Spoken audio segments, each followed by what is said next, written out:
Hi කොහොමද ඔයාලට අපි වැල්ලවත්ත යන ගමන් ඉන්නකොට දවල්ට කන්න නැවැත්තුවා. ඉතින් අපි ආවේ වැල්ලවත්තේ තියෙන බනානා ස්ට්‍රීට් කියලා තැනකට. මට හරියටම නම මතක නෑ. මොකද මේ වීඩියෝ එක අරන් දැන් ටිකක් දවස්.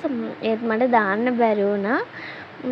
අපි බිරියානි 3ක් තමයි ඕඩර් කරේ. දැන් ඉතින් ඕඩර් එක එනකන් බලාගෙන ඉන්නවා. අද චුට්ටක් මට සනීපනේ අද රෙකෝඩ් කරන දවසේ. කටහඬ චුට්ටක් ඉතින් අවුල් ගණන් ගන්න එපා. දැන් අපි ඕඩර් එක දාලා ඕඩර් එක එනකන් බලාගෙන ඉන්නවා. ඔන්න ඔය විදියට තමයි අපේ ප්ලේට් වලට කෙසෙල් කොළ දාලා දැන් අපි කෑම ගෙනාවා.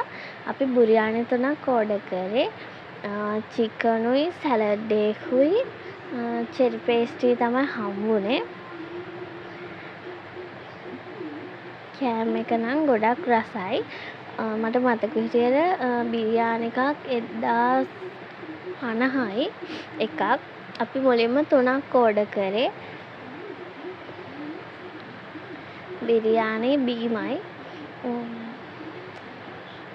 දැන් ඉතින් කට්ටිය කාලා ඉවර වෙලා මදි වුණා අපිට. ඊට පස්සේ දැන් ආයේ බිරියානි 2ක් ඕඩර් කරා.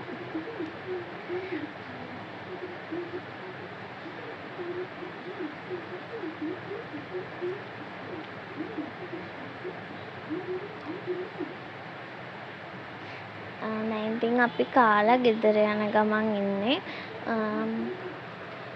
12 අපි ගෙදර යනකොට එකට විතර අවුව ගොඩාක් තිබුණා. ඒ වුණාට අපේ නංගිලාට බීච් එකට යන්න ඕන කිව්ව නිසා තාත්තා බීච් එකටත් පොඩ්ඩක් එක්කගෙන ගියා.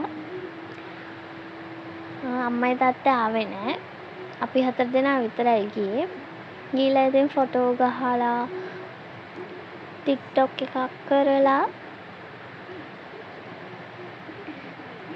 චුට්ටක් වෙලා හිටියේ විනාඩි 15ක් 20ක් වගේ. අවුවයි ගොඩක්.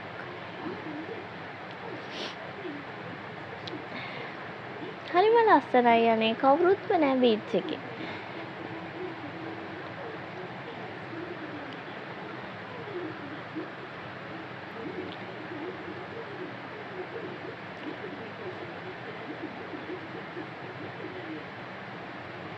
අපි ඉතින් චුට්ටක් ওই විදියට ඉඳලා දැන් ඉතින් ඔය ගෙදර යන ගමන් එහෙනම් ඉතින් මං යනවා. මගේ වීඩියෝ බැලුවට thank you. මාව subscribe කරන්න. bye.